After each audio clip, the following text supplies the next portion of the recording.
on this episode of Rebel Spirit Radio. And so this leads us to a very real way of considering that what if some of the biggest ailments that we're facing in today's world, the mental health crisis, we're in essentially an epidemic of anxiety and depression right now. The rates are insane. I think it's 40% of our population is facing one of those at any given time. So what if those diseases aren't really diseases on their own? What if they're actually symptoms of a disease that is the lack of spirituality in our lives? Because we are in a spiritual drought. We used to have spirituality built into our society in many, many levels. We lived in tribal communities or intergenerational households where we were around people and support all the time. We were connected to, the energies of our ancestors or spirits. And then eventually that evolved into organized religion where everybody was going to church every week and they'd get their kind of spiritual cup filled. All of these ways that we used to be connected to something greater largely have fallen away in our current society.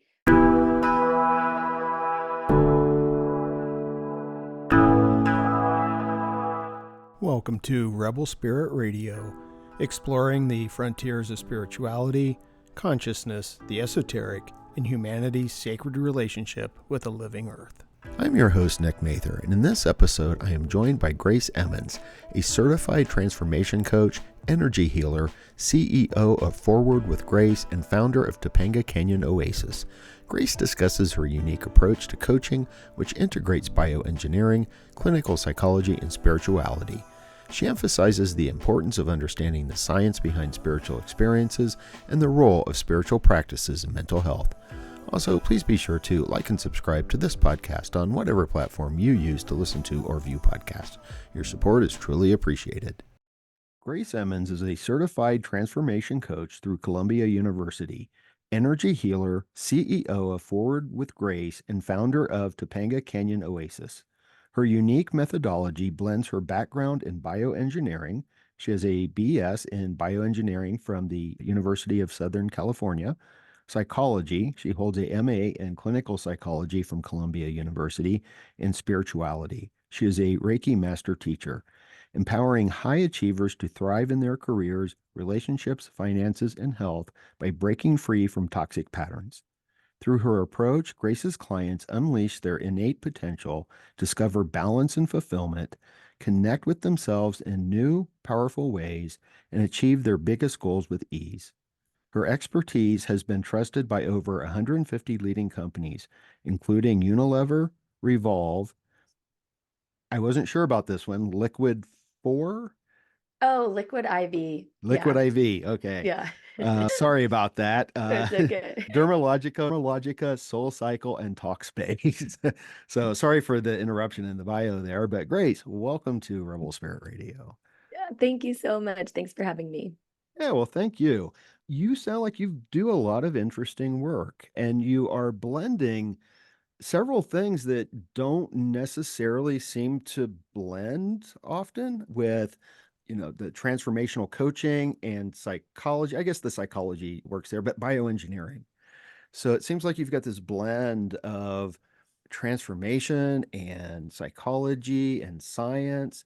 And I was wondering, how does all of that work together to help people? Yeah, definitely. So I think my background in biomedical engineering, it gave me a very unique foundation to then ultimately end up moving into the space of being a healer and a coach. I can't say there are a lot of us out here with the background that I have. And so for me, when I had you can call it a spiritual awakening, I had a very profound altered state of consciousness experience, expanded state of consciousness. You could call it a mystical experience in a Reiki session. I was fascinated by what I had experienced, and I instantly had this knowing, this feeling of, oh, I'm meant to find out what's going on here. And me being the science nerd I am, I wanted to understand through data, through research, through, understanding like the science behind and what was actually happening I experienced something, felt in my body, in my heart, in my soul, but how do we describe that on the physical level? So Right. I took that as very much a mission to that would end up directing the next several years of my life, bringing me through first spiritual self-study. I studied Reiki up to the highest levels. I studied astrology under renowned Deborah Silverman. I studied Kabbalah and Jewish mysticism. And then I ultimately went back to school to get a master's in clinical psychology to figure out how to put all of this into the context of what Western medicine understands about health and well-being.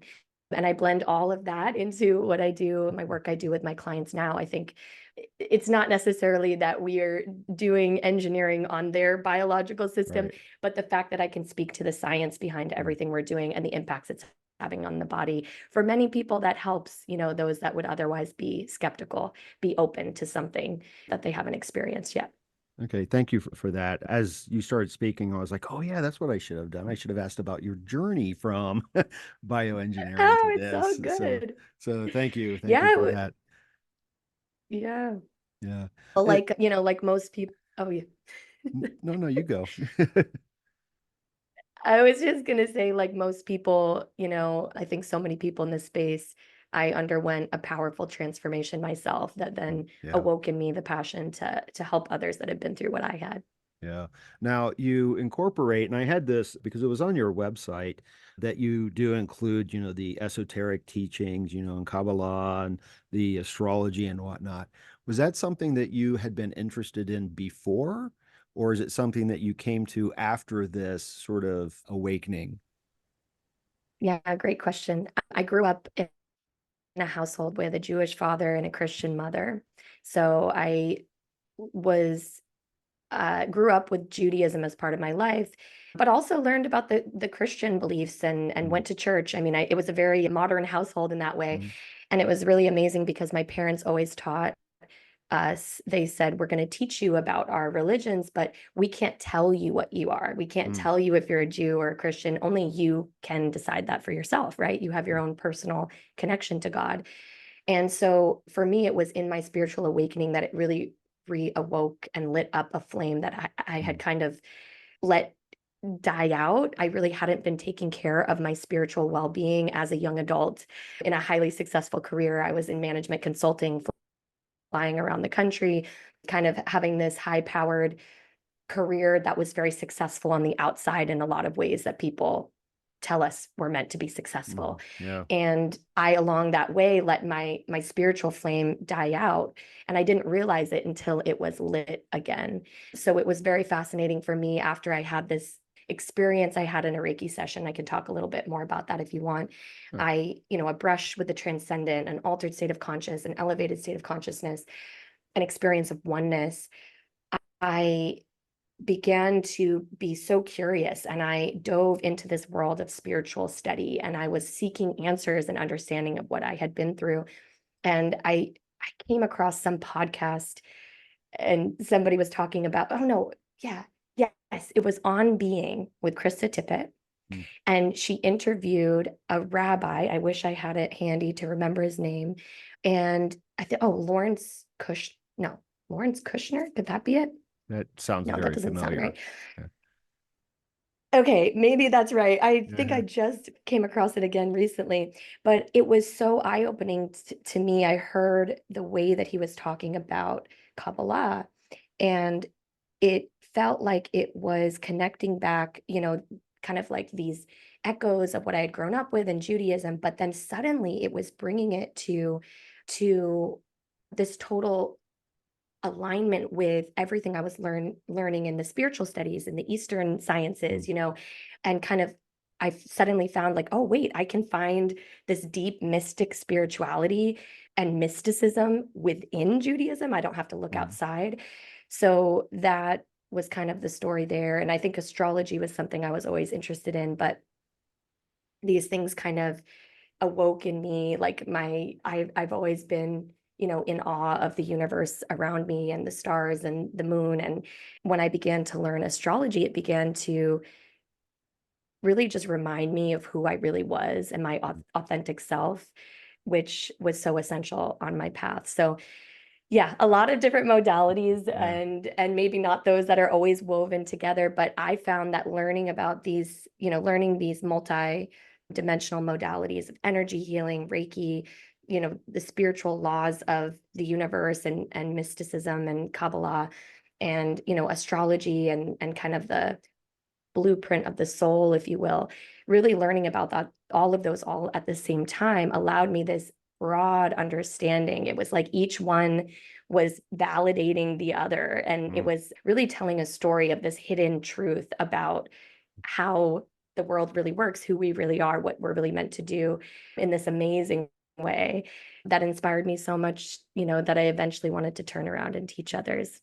Okay, wonderful. Thank you for that. That's wonderful.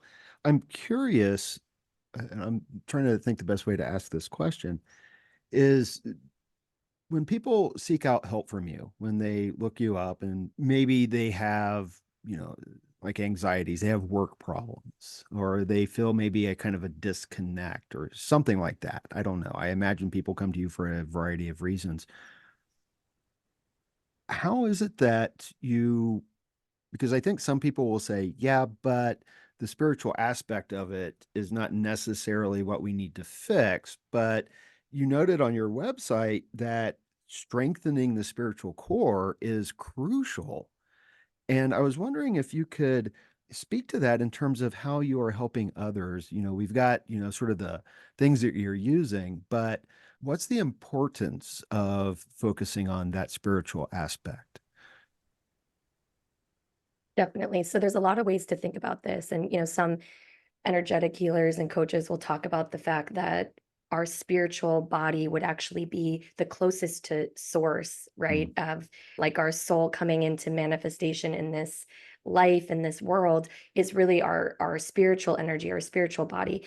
And then we manifest into the mental, and then we manifest into the emotional body, and then we okay. manifest into the physical body. So we can think of really any issue has a root back that in that spiritual core. But I also like to offer a more scientific way of thinking about this. So in my master's program, studying under Dr. Lisa Miller, who is a pioneer in the space of spirituality and psychology, she found some very compelling research that, they were trying to understand like how spirituality fits into our mental health and our overall well-being, right? And so they were running fMRI scans of people's brains. And they ran them for people that, noted that they identified as spiritual, those that didn't. They had all sorts of, taking all sorts of data about it. And they accidentally came across the most interesting finding. They were doing other research as well. This was part of like a bigger study. And some of the research, they were looking at fMRI scans of people that were suffering from anxiety and depression. And what they ended up finding was that the brains of the people with anxiety and depression were thin in the exact same places as the brains of the spiritual people were thick. Hmm. And so this leads us to a very real way of considering that what if some of the biggest ailments that we're facing in today's world, the mental health crisis, we're in essentially an epidemic of anxiety and depression right now. The rates are insane. I think it's 40% of our population is facing one of those at any given time. So what if those diseases aren't really diseases on their own? What if they're actually symptoms of a disease that is the lack of spirituality in our lives? Because we are in a spiritual drought. Hmm. We used to have spirituality built into our society in many, many levels. We lived in tribal communities or intergenerational households where we were around people and support all the time. We were connected to, the energies of our ancestors or spirits. And then eventually that evolved into organized religion where everybody was going to church every week and they'd get their kind of spiritual cup filled. Hmm. All of these ways that we used to be connected to something greater largely have fallen away in our current society. So I think we're leaving people spiritually hungry, spiritually thirsty, and I do think that that is the root cause of so much of our suffering. So it is essential that we go back to the spiritual core and see about how we can strengthen that, and the downstream effects to our mental, emotional, and even physical well-being, I mean, are fascinating. And I've Yeah. seen real examples of that, in plenty of clients. I'm sure you Yeah. have too, Yeah. Well, and it was interesting because I or seen just read, examples. Yeah. yeah.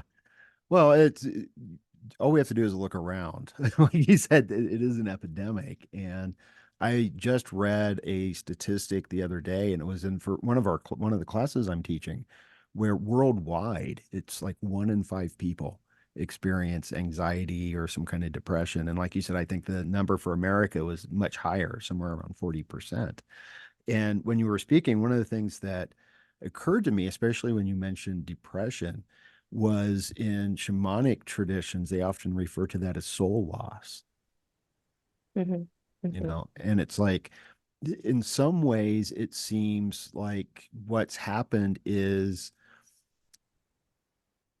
we've lost touch with our soul. Absolutely. We can conceptualize this many different ways, but I think about it as, we have our soul and we have our ego. Mm, And when our ego takes over and grows too, like when we operate for too long in just the ego and we're kind of filling that bucket, if you will, it eventually drains that soul bucket. And if we do that for so long, we truly do disconnect from our soul. You can think of it as people use the term of, your inner light, and what happens to a candle if you like cover it up fully, it snuffs out. And I picture the ego like a shell around us, this like mm, crusty shell that is trying to protect us, but mm, ultimately ends up suffocating us mm. if we're not careful. And when you said that, it also reminded me of, have you ever seen the Pixar movie Soul? Oh yeah. Oh yeah. Yeah. A couple times. It was Isn't an it so amazing. cute? I Yeah. feel like Yeah. when I watched that, I just felt like I was seeing a depiction of everything that I knew to be Yeah. true in the Right. cutest, sweetest way. Right. But I think they do a great job of showing that, disconnect the lost souls Hmm. that are, like how they make them that like billowy cloud of Right. of like smoke, right? So yes, I totally agree. And we're suffering from that in today's society because we no longer have the ways to cultivate the soul built into our day to day. And people are finding that only by essentially hitting some sort of rock bottom Mm. and then realizing that spirituality is the answer and then going on their healing journey. Really, the next level would be if we could learn what we need to do to cultivate the soul of our children off the Mm. bat, right? Rather than programming them to be living in that ego mind all the time. If we could do more to cultivate their soul along the way, Mm. maybe we wouldn't deal with this that we're dealing with today. Yeah, maybe. I am deeply concerned about our education system, speaking as someone who's been in higher education for 30 years now. And I know that we need to fix it, but it seems like we need to start it young. And maybe having that soul base there might be part of it. But I kind of want to take a step back, and I'm going to sort of put you on the spot here a little bit, because there's part of me, I also have a background in philosophy, in also in religious studies. And because of that, I'm always asking, well, what does this mean? And so we've been talking about spirituality, and I thought it might be important to say what that means. What does spirituality mean to you? Yeah, there's a few different ways to define it. Spirituality to me means connection to myself at the Mm, deepest level, the okay. truest version of me, and connection to something so much greater than myself, which for me I conceptualize as God being, the fabric of the entire universe, right? So it's knowing of the self and that is greater than the self. But it's important to call out that spirituality is not religion. I've seen people connect and sort of find a way to cultivate spiritually with that being, that's something greater than themselves. It doesn't have to be God in the traditional Right. monotheistic way that we think of a man up in the sky looking down at us. It could be a connection to nature, to the cosmos, to all of the universe, right? It can be a connection even to your ancestors and those that came before us, or connection to a community that is centered around a common good purpose, right? So I think that's a nice definition that allows people to kind of tap in whatever way feels authentic and real for them. Okay, yeah, no, that's a great definition. Thank you. Sorry to put you on the spot about it, but Oh, it's all good. I thought it was important. And it's interesting because right now in the United States, we're seeing this major transformation where people are just running away from organized religion. And the fastest growing demographic are the people who identify as spiritual but not religious. Yes, yes, 100%. And that's because of all of the problems that have come with organized religion. And that's speaking, this is what I was speaking about earlier about the ways that we used to, like it used to be maybe 30 years ago or more. I don't know at what point it really started to fall away, but maybe 30, 50 years ago, everybody had a house of worship they were going Mm, to weekly. That was just part of day-to-day life in America. And so you would be getting a little dose of spirituality through your religion. Now, because of the problems with organized religion, we're at this very interesting turning point right now where it's really truly systems are being broken mm, down. The organized religion has this like patriarchal flavor of an yeah. authority figure who's telling you that they are the mediator between you and God. And so for you to be religious, you have to listen to them and you have to follow these rules. Now, spirituality can exist, next to that. It's like almost a divine feminine, divine masculine relationship. They were meant to both exist in the church together. But a lot of people began to feel they weren't truly receiving the spiritual side and really, feeling connected and feeling Mm, hearts full in those places of worship. I've had clients that are, top executives at tech companies who had profound, you are kind of coming back around to their own reconnecting spiritually in their own way because they were gay and they didn't mm, feel accepted within the right. church. And so something that was such a big part of their lives, they felt they had to, totally walk away from, and that they weren't free and safe to be there. And then they didn't know where to cultivate Mm, spirituality. So that's something that I help some of my clients with. And yeah, but we're seeing this breaking down of these systems that are no longer serving. They have, these issues of kind mm, of abuses of power and all of these problems with that hierarchical structure are causing it to kind of be burned down, if you yeah. will. And now we have an opportunity to see what's going to replace it. And really, there's some very interesting. Are you familiar at all with the concept of spiral dynamics? Have you heard of this I've concept? heard of spiral dynamics. I can't explain it, but I've heard it. So tell So me, it's what is it? really yeah, it's a really interesting model to think about kind of these big themes and trends happening in the world and in Mm, societies. So it's a psycho spiritual developmental human development model. The book Spiral Dynamics by Beck and Cohen, I think it was written back in like the 50s or 60s. It's kind of old school, been around for a long time, but it describes the evolution of consciousness mm, through this spiral structure, right? So mm, this idea that we are growing and we're evolving and we're improving, but we also go through a bit of, if you think about it, the spiral has kind of that pendulum energy, right? Of going from like a right to a left as we ascend. And so it's very amazing. I mean, it's such a cool system to learn about because you can apply it to the individual. We can look at how an individual human moves through these stages in their life, mm, but you can also apply it to a company, organizational structure, to a society, to a country, to the entire world. And they have sort of these levels of, what's kind of the way of being, they call them memes, but mm, meaning like a description of the essence of something.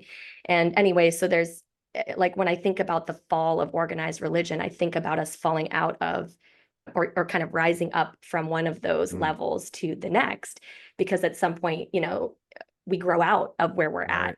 and we Right. have an opportunity to move on. And so, I think age the new age movement is very interesting, that it's kind of coming at this time, but really what it's doing in many ways is connecting us back to ancient wisdoms, to Mm. tribal, talk about shamanic healing, energy healing. It's sort of in many ways reminds me of some of the actual really early stages on that spiral, but we're going to see it reinvented in a new way, in a way that's more serving of us and the consciousness of the collective right now. Yeah, yeah. And it's interesting. I did some studying of the New Age movement, and I've talked to people who are part of the New Age movement, and I think I used to, but it seems to me, because as you were speaking, just something kind of clicked, because we don't actually hear that term very much anymore. And I think there's a lot of resistance to people, that people will say, oh no, that's not me. I'm not New Age. But what I was thinking about was this phrase that Terence McKenna used a lot. And it was, for him, it wasn't a New Age, but it was a archaic revival. So when you talked about Mm. going back to these things, that's when it came up, it came into my mind, because it seems like that's kind of what's going on. And I don't think that the two, New Age and archaic revival are necessarily in opposition to each other. And maybe the sense that I'm getting is that we're kind of moving beyond New Age. And I think maybe incorporating those old things. Yeah, one way to think about it is, and I think you would love the spiral dynamics idea just based off our conversation already and the way I can tell your mind works. So maybe check it out at some point. But they actually show that there's everything up until now, we've really been operating in this first tier. Mm, So think about it as kind of like the world and time up until now. And mm, then they, kind of hypothesize, well, there's a whole second tier that yeah. we're gonna rise into, and we can't fully understand what's there, but we have glimpses of it. So they do things Mm, like talk about, okay, this next tier that we're rising into, it would be more connected of like us as individuals realizing that we are really just part of a total web of mm, everything, yeah. and like kind of these things that we're brushing upon. I mentioned the concept of having a deep spiritual awakening experience, which was really an elevation of consciousness. What I understand I did was I touched some of these higher Mm, consciousness levels. I experienced them briefly. I'm not saying I walk around every day as right. some, enlightened being above everyone else, but I'm saying I've tasted that. Mm, They say at the highest levels we can imagine, it is that total oneness. It right. is, think about, they use that term Christ consciousness or Mm, Buddha consciousness, this level of consciousness that's so beyond what we are in day to day as humans, but that we can just barely brush and understand and conceptualize what it would be like to be in total love, total connection, total oneness, right? So yeah, and then it's cool because they show that sort of as you get out of the first tier and move into second tier, in a lot of ways the levels are repeating but mm, evolved. So mm, everything about the ancient, tribal, archaic ways of connecting with spirits and with the earth and with nature and with one another, we are seeing that revival, as you said, or yeah. kind of played out again, but now Mm, in a new way, right? right. And Right. kind of like the level one of this Yeah. new whole chapter that will Right. be. Yeah. Right. Right. Yeah. And we can't stay in that state. We're not going to get anything done if we're there. And it always reminds me of the Zen saying, what do you do before enlightenment? Chop wood, carry water. What do you do after enlightenment? Chop wood, carry water. The dishes aren't going to wash themselves. We still have to be part of the world and, Yes. hopefully bring something back to the world that we can then share with everyone.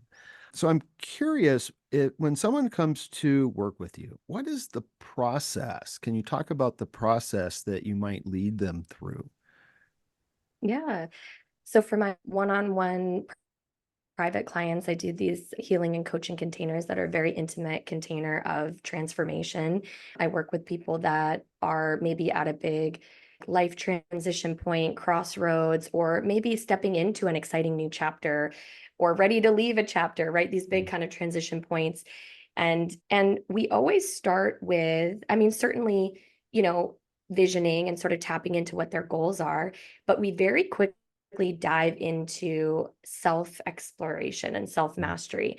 And I look at things like their astrology, natal astrology chart, and we'll pull up their human design, chart. And I have them do a character strengths and virtues quiz. So we're kind of like getting this sense of who they are, their makeup, their design, their inner psyche, if you will. And we use that as the foundation and the starting point, because we can't move forward into something without first getting clear on our foundation. And there's so much information there for us, of like a blueprint, right? Of who you're meant to be, how you're meant to lead in the world, what you're meant to do. And it can be so inspiring and affirming and empowering for people when we start there, because they might have an inkling of something that they're kind of calling in, or something that they want to do, or a way they want to be. And sometimes we question ourselves. It's almost like, well, I don't know, who am I to do that? Or I don't know, I kind of had this idea, but I don't really know if it's good enough. And like sometimes when we start to dig into who they are and who they came into this world to be, because we are all unique beings, we all have something to offer, we all have gifts to share. It's amazing to see how they really open up and they say, oh yeah, wait, I do deserve this. Oh, it makes sense why I want this. Right? Or, oh my gosh, this is inspiring me on how I want to lead. And then we do a lot of work to amplify their inner guidance system. So you can call that intuition, you can call that inner knowing, but all of the work I do is about helping somebody turn up the volume on their own inner voice and turn down the noise, the external noise, so that they can navigate themselves. I'm not in the business of directing people through their lives. I want to empower someone to learn how to be self-directed and to feel certain about the steps they're taking and the life they're creating. And then finally, embodiment, and just practicing and becoming the version of them that they want to be, the version of them that achieves the goal that they set, or, steps into, like, who is the version of them in that next chapter. They become them through support. So it's really beautiful to get to kind of walk in, sometimes a little confused or uncertain or going through something, and literally walk out like a new person. I don't want to say better version of themselves, but maybe more evolved version of themselves, right? We're all continuously evolving, but this can be a way of sort of catalyzing that faster, which we need every once in a while. Yeah. Would you say that it is them being more true to themselves? Absolutely. I think we return to that truth, and then we envision what it looks like to be even more true in the next phase. So absolutely. Yeah. Authenticity, waking up someone's true self. That is what it's all about. Yes. Yeah. Well, and I'm kind of curious in the sense of what I personally see a lot happening is that there are people that have a lot of people aren't happy with what they do. And it's what they're doing in the world is not nourishing their souls, and is part of this process helping people either find what nourishes their souls or giving them the courage to follow what nourishes their souls. Yes, both.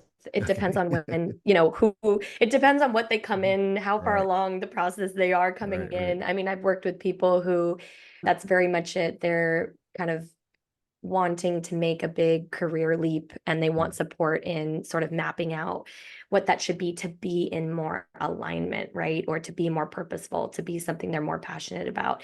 But it's also possible to stay in the career you're in and also have that goal and fulfill the goal in terms of injecting more meaning into your life. Like it's so funny in America, you talked about that, like people don't like what they're doing and then they're not spiritually fulfilled. Purpose and passion and fulfillment, they don't have to come from your job. You can get those things other places, but in America, especially, and in this capitalist society, we spend so much of our time working, and we assign all our value to the work we do and our careers and the jobs, that it's really hard to like have any space Right. for enough of the hobbies to like fill you up. But I think in a different type of society, things could be very different. And actually, I am very excited. Well, the dawn of AI that we're in and experiencing, and this is going to go so quick. I Mm, can't imagine what is going to be happening in the next few years. But one thing that I do know is that we have the opportunity now more than ever for people to begin to follow their passions. mm, And soon all of those boring, like data entry, checkout counter, like the jobs that people hate that are like sucking our souls. Guess what? Humans aren't even going to be doing those in a few years. It's mm, all going to be done by computers.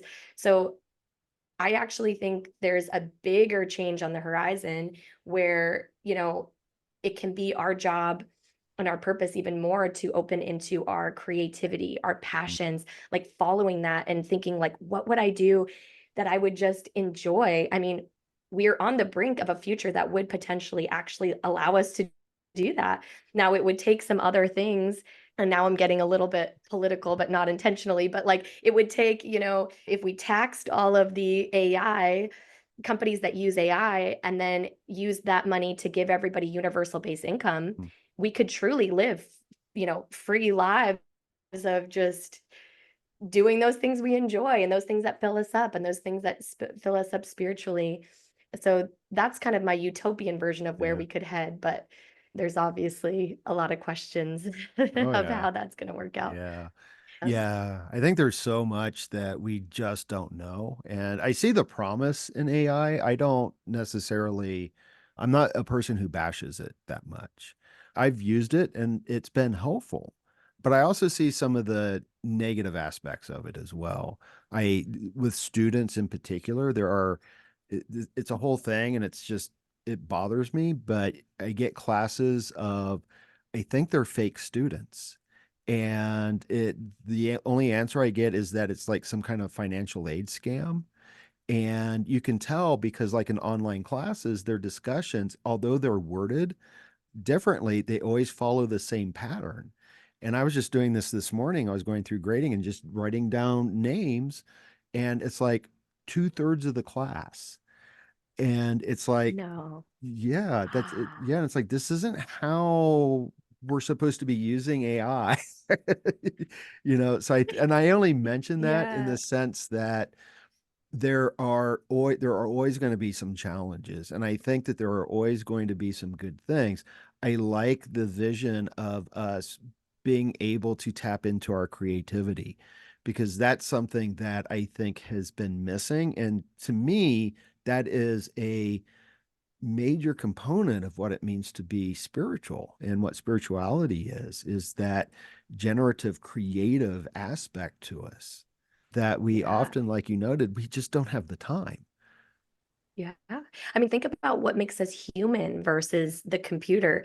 Yeah. I mean, they might have the same knowledge and intelligence in that way, analytical mind, logical mind, but as humans, we have creative power, we have emotional intelligence, we have Yeah. the spiritual connectedness, right? Like this is literally what differentiates us as humans versus machines. And so I Right. do see that as the machines catch up in the knowledge and intellect, I potentially humans will be invited finally to lean back Mm. into the more human aspects of being human, which for a long time we sort of shut down and like put away because Yeah. it didn't make enough money. Maybe now we'll finally get to enjoy. I mean, we could really finally enjoy like the convenience of so many things being able to be automated and Mm. like anyway, but we'll Yeah. see if that happens or we Yeah. get enslaved by the machines. It's one or the other. Yeah. I don't know that they would enslave us, but I do think it's interesting that the with all the concerns of AI, that one of the possible outcomes, a potential outcome, is our own freedom. We don't really Yeah. think about that. We like the scary Terminator stuff too much, I think. You know. Yeah, but it's like think about if they're really going to have robots that are doing your dishes and that are Yeah. driving you around and whatever. Like, think about how much time we gain back. Right. And this that we feel is so lost. Like, we feel like we're so, oh, it's struggling to keep up with everything and life's so busy. And what if you could just outsource a lot of those day-to-day tasks? Like, we gain back that free time, right? So yeah, Yeah. absolutely. That's crazy about your class though. Oh my gosh. Or just, is it or is it just 2/3 of the students are using, chat GPT or whatever to come No. up with their responses? No. No, it's been an ongoing thing where first it was they just called them Wow. student bots, and they were just fake student accounts. And I was able to catch it for a couple of different ways. One was I was teaching online at Pasadena City College, and I noticed that there were all these students that had addresses way outside of Pasadena. And it's not unheard of, but you don't get that many. But then there was one, their address was Colorado Boulevard. And Colorado Boulevard is the main street through Pasadena. That's the street that the Rose Bowl parade goes on. That's the street that Yeah, the yeah, yeah. college is on. And I'm like, there are no houses on Colorado Boulevard. And I looked up the address and it was a gas station. So someone was just Oh taking my these, yeah. gosh. Yeah, so we had that, and then I noticed like you would see a batch of students, like 25 students all enrolling within 2 minutes of each other, and they would all have the same degree listed. Mm, And it's like, this is fake. mm, So the schools have combated that, but wow. now you get these other students, and there's someone behind them, and the schools is like, well, these are just bad Yeah. actors. And I'm like, I think there's more than just bad Mm, actors there. So we've got people who, yeah, maybe they are bad actors who are trying to use AI to scam things. But we need to figure out how to use mm. AI to free ourselves, I think. And like you said, there's a meme I've seen Yeah, that's like, yeah. I don't want AI to create my art. I want AI to wash my dishes so I can create my art. you know. Yes. Oh my gosh, that sums up exactly. Yes. Yeah, Wow. exactly. Yeah, it's going to be interesting. Well, interesting times. We see where we end up with all of this. So I'm curious if you could talk a little bit. I know we'll have some other points here. Your coaching service is Forward with Grace, right? But you Yes, also that's have, my consultancy. okay, your consultancy. Okay, thank you. But you also have a retreat center, right? The Topanga Yes. Canyon Oasis. And I was wondering if maybe you could talk a little bit about that. I found that a little bit intriguing. Yes. So I had this vision several years back that just as I was actually training in Reiki and before I even made like the big career jump and was really doing it, I used to say, oh, I have this vision that someday in another life I would just be a Reiki master and I would live in Topanga and I would have people come out to work with me and, I'd have my home studio and I would be like hosting people and they would be having a healing retreat, and I just had Mm, this whole vision. And it's funny because when I said it, just as most dreams are, it feels a million miles away. Like, I literally mm, thought, oh, in another lifetime, like I'll reincarnate and I'll do this. And then, but that was before I had mastered manifestation to the mm, extent that I now know that I have the capacity, because it was actually only several years later that that began to become very real. When my husband and I first bought our house in Topanga, we bought a multifamily property that had a little guest house. And so, we put it up on Airbnb and we would host people out that wanted to get out of the city and be in nature. And I offered, Reiki healing mm, sessions and people could kind of book and have this experience. And that was the first iteration, and then it grew. We had the opportunity a couple years after to purchase the land next to us, mm, and so that really then opened up for the next level of this, our intimate retreat space. So we can sleep 6 people, but we host a lot of events during the day. It's an outdoor venue space. We have like a yurt tent and some mm, partial enclosure stuff, but we host a lot of day retreats, being mm, just in LA. mm. Topanga Canyon. Have you ever been here? You're in Mhm. Pasadena, so Well, I'm you in Denver. I kind of lived know in Topanga. Pasadena.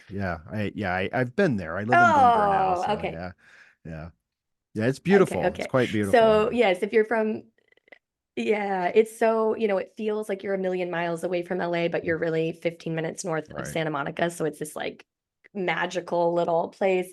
So it's been so lovely because, we have like all of LA market to kind of support, but it's a really accessible, we've hosted like half-day retreats that people Mm, can come out, on a Friday without having to like take their whole weekend even. right. So that's been just such a beautiful manifestation to Mm, have created. And yeah, and the property is very special. The land that yeah. we bought, there's so much magic and just like healing energy in this. It's just so special in the canyon. They said actually it's on ancient Tongva Mm, land, and they said that these used to be like the sacred parts of the mm, Tongva tribe. They would have like there's kind of sacred land center for the spiritual activities. Like that was mm, Topanga, and you feel the mm, energy. So it's been so special. yeah. And yeah, so that's my other business. So I have Forward with Grace, where I consult leaders and their companies to, I mean, all the transformational coaching that we talked about, but I also work with corporate clients and Mm, do leadership development, team building, and mm, corporate wellness. mm. And then Topanga Canyon Oasis is our intentional event and retreat space. Come out and visit us, come out and Yeah. see us. You can stay over, and Oh, wonderful. it's a lovely retreat. Yeah. Yeah, yeah. Oh, I'm kind of curious, what kind of activities are there at the retreat center? I mean, is it, you mentioned the Reiki, but is there various classes? What happens? Yeah, so you can basically create a custom retreat directly with us. So if you wanted to come out, as an individual or as a couple or a Mm, small group, I essentially have my team of facilitators that we can tap into of, oh, great, do we want to do, a group yeah, breath work session, and then a guided hike, and, is like a closing ceremony circle, or we have these kind of different pieces that right. you can pick and choose and plug in. Mm, I obviously do Reiki and like both sessions, but also workshops and trainings. mm, And then I also have a couples intimacy workshop that I offer as well. But really, I have a collection of like a few, okay. a sound healer and Okay. all Yeah. the things. So you can create your own custom. Yeah. But we also have people come in and rent it. They come to me and they say, I have a retreat idea. I'm going to do Mm, a mindfulness yoga retreat. Can we host it here at your space? mm. So we're able to we can kind of do it for you or let you create your own. Okay, wonderful, wonderful. Thank you for that. Something else came to mind. I'm kind of looping around here. My mind is not linear, I don't think. But in the work that you're doing with people, I was curious, do you also incorporate anything like ceremony or rituals that people will do to kind of tap into their spirituality or to, you've mentioned manifest it. I think that's one of the nice things about ceremony and ritual is that it kind of makes physical this intention that you're working at. And I was just curious if you implement anything like that in your work. Absolutely. That's ritual. I love, and I love that concept of, my definition of ritual is literally like drawing the sacred into the mundane, right? Like drawing that spiritual energy or the energy of what you unlocked or what your Mm, intention, but actually bringing it into the physical through action, through action, really. So absolutely, in my one-on-one healing and coaching containers, it looks like every session they're kind of going home with, I don't want to say homework, but some recommended rituals and mm, actions to work into their life. Or maybe it's, I have kind of a library of resources of various guided meditations mm, or energetic activation, like recorded energetic activations or different things. So I'll sort of pick and choose from that or just really intuitively based off what we're working on, give mm, them some real takeaways to use in between sessions. So yeah, absolutely right. That's kind of a lot of the, you can make shifts and change in a session with someone. Like you said, we can touch the highest levels of consciousness. And then what happens? You come back mm, down to mm. earth, right? And you got to go about and live your Yeah, day. But you made a good point, which was, well, hopefully you bring something with you. And yeah. so I think ritual and integration is about what are you bringing with you? And then Mm, how is that fitting into then your day to day? And maybe when you wash the dishes, what's going through your mind, right? Or Right. like, how are you making that, whatever, I mean, just to give an example, but yeah, Yeah. absolutely. Yeah. Well, you also mentioned working with companies and corporate wellness. And, it's probably my biases and prejudices that I don't see spirit involved in a lot of our businesses. So I'm kind of curious how that comes to be. How does a company or a corporation or a CEO say, I think that we have to do something that's more spiritually aligned? Well, I mean, we have the data and evidence. We talked about it earlier. The spiritual core is actually core to our mental health. Mm, And so if a CEO cares about, make the retaining his workforce, having them stay healthy, having them mm, not go out sick or leave, right? Like they would be incentivized to try and help those people thrive. Now, to be fair, not all companies are doing this. The clients that I love to work with are those that are purpose driven, mm, they're values based, they're innovating in how they can make positive impact in the world within their workforce through their products or services, and really sort of practicing what they preach mm. internally as well, right? Like you say you're a B Corp company that wants to make the world better, but if you're not taking care of your people within, then what, are you Yeah. really holier than thou in the corporate world? So I think working with somebody like me gives the opportunity to really be next level about your human resources, if you will. Mm, mm, And, I, having spent the first decade of my life in the corporate world, I also have a knack, and this is where I've ended up, finding a lot of success. I have a knack for figuring out the right level to go with a team to mm, push them a little bit and open them up a little bit, but also make it something that is comfortable enough that they don't, that they're I'm not turning them mm. off. They're not just like shutting down and saying, "Oh no, what's this woo-woo lady talking about?" Yeah. Like we can meet people where they are and then have an invitation just to open up a little bit. So what that looks like sometimes is talking about, vulnerable with a leadership team, right? And having them open up a little bit in that emotional intelligence bucket. And maybe we start that off with a meditation, a grounding meditation to get them present and focused for then opening up their hearts. And Mm, so, it's this kind of between you and I, it's a little bit of tricking them into getting spiritual okay. without coming on a little too heavy or laying it on too thick. But that's where I see we have the opportunity to make change, because Mm, if I only worked with people that were already in the spiritual space and right. already, doing all the things and the meditation and the courses, like what big of an impact can I have? But I find a lot of excitement in the idea of creating ripple effects into the places Mm, that they haven't yet been, right? Like yeah. waking up these people that they've never heard of Reiki, and I get to be the first Reiki master they've Yeah. met, and they learn that it's not that scary. Right. Maybe they have a very powerful experience in a Reiki meditation, and they suddenly say, "Whoa, what's Mm, this about?" Like, uh, this is cool, and so I get to be that kind of person to, yeah, invite them to go a little deeper, invite them to wake up their soul. Whether or not we use the word soul, right. we don't always. It depends on the group. Yeah. Well, it's very Yeah. encouraging to know that there are businesses that are open to this.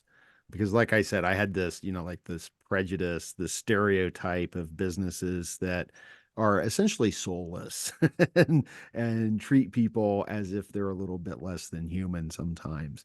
So it's really nice to know that there are people out there that are open to this. And it seems like that's Mhm. something that can help quite substantially and help people feel less of that soul loss in their work. Absolutely. The purpose-driven companies I work with, it's so inspiring. There's so many people in those companies that feel so dedicated to the mission Mm, of the business, right? Like the company's giving back, it's making positive change, and they're so like genuinely lit up about that. And that's actually a way, talking about spirituality, another way, something that's spiritual, if you will, is like a purpose greater than mm, yourself, right? right. So that is maybe one of the easiest ways to bring spirituality into the corporate world, corporate America, is by giving people real purpose. But that has to be I mean, it has to be like authentic and real. You Mm, can't mm, fake it. You can't just slap on like an ESG program and say like, oh, we're good for the environment. Like it has to be yeah. part of the ethos. And it's those leaders, those entrepreneurs, those CEOs that are creating those companies that are open to this stuff. And quite frankly, you know, this is why I'm so excited about the fact that I get to work with leaders and executives, because when we raise their consciousness, you know, maybe you've heard this term conscious capitalism. It's like Mm, if I can raise the consciousness of the executives just a little bit, then they start to lead more consciously, mm, and they start to make different decisions about their teams, and they start to maybe even make different decisions about the business decisions and business practices to be a little more ethical, right? And I've seen those ripple effects happen, and it's quite encouraging. And mm. at least I know, you know, it's one small thing I can do that has great ripple effects of impact. Yeah, yeah, that sounds really nice. And I know that not all businesses are horrible. I know that there are some really good people and some really good businesses as well that really care and that have missions beyond just making money. You know? Yes, So yeah, yes. yeah, it's And I think there are more and more. Yeah, there are more and more. It's a little bit where maybe where capitalism is headed, that more yeah, and more will be that way, I hope. yeah. Let's hope. Let's definitely hope. Well, I know that we're getting towards the end here, but let me ask you, what do you have coming up in your future here? You know, what are you working on? Yeah, I'm very excited about the a group offering that I'm launching early next year. Mm. And it's going to be the first group coaching program, and I'm going to be leading. It's actually for women, so sorry, Nick.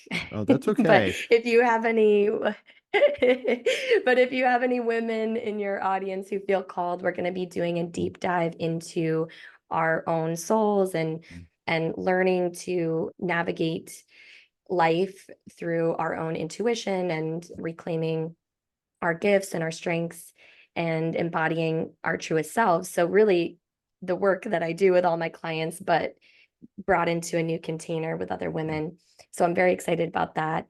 So if you're a woman out there listening to this and that calls to you, definitely check it out. I would love to chat with you. But I would also like to offer, I'm trying to think, I would love to give your audience a little something that they can like a gift Mm. that you can have for anybody, whether you're a man or a woman. I have a chakra cleanse meditation, Okay. and then like an energy cleansing guide, or I have a mindset bundle that's about shifting your mindset to be more empowered. So you tell Mm. me, Nick, which one feels best for your Uh, audience, and I'll send you the what link. was the one that you mentioned right after the chakra cleanse, right before An the mindset? empowerment mindset. Yeah. So that's part of the energy cleanse. So I have a Okay. energy All right. cleanse kit that's a chakra cleanse, and then there's a little guide that leads you Mm. through a 21-day energy cleanse. Okay. And it's actually based off what I do with my Reiki level 1 students, but it's sort of, you can start off with the chakra cleanse meditation, and then you can lead yourself through a Oh, 21-day okay. journey through clearing your chakras, which is Mm. clearing your energetic system.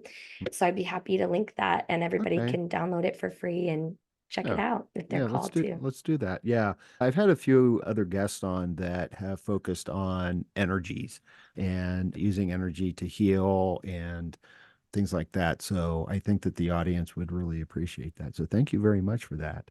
And I Yeah, like you're that welcome. you are doing the women's group. One of the things that I had on the list here is, and this was one of the things that you are able to talk about, is why women need to embrace their cycles instead of living by men for men. And I think that's Yeah. important. It's important work, especially now.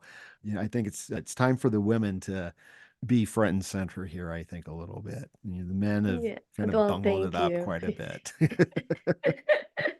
Well, honestly, what we need is a balance of the Yeah, divine feminine and divine yeah, masculine. We really don't want a, like feminine right. superpower either, but because the feminine largely has been suppressed, it's, Yeah, it's this resurgence happening where that's the focus. yeah. But eventually the hope is for them to be in perfect yin and yang. Yeah, that's the goal. That's the goal. And I think things can be much better when we get to that point. So, where can people go to find out more about you and the work you do, and also the retreat center? Yeah. So you can find my work at Forward W Grace. That's Forward with Grace, forwardwgrace.com, and at Forward W Grace on Instagram. And then the retreat center is Topanga Canyon Oasis. That's Okay. topangacanyanoasis.com and at Topanga Canyon Oasis on Instagram. So pretty Okay. easy. All Check right. us out. I would love, you can send me a DM and tell me you found me on here, Yeah. and I'd love to chat. Yeah. Yeah. Wonderful. Wonderful. Well, Grace, thank you so much for your time. It was really nice to speak with you. You've got very good energy. So I can tell that you're doing good work. So Thank thank you you. so That's much. only the greatest compliment that I could receive as a energy healer. I Yeah. appreciate that so Yeah. deeply. Thank you. Well, And same here. oh, thank Yeah, you. Yeah, I just appreciate anyone who's working on healing because the world needs it right now. And we need to heal ourselves to heal everything else that's going on. So anyone who's engaged absolutely. in that sort of work, I applaud. So, all right. Absolutely. Well, thank you so much. Thanks for this Okay. platform. I appreciate it. Oh, absolutely. Absolutely. Thank you. And that's a wrap on episode 174 of Rebel Spirit Radio. Thank you so much for listening or watching if you are part of my YouTube audience.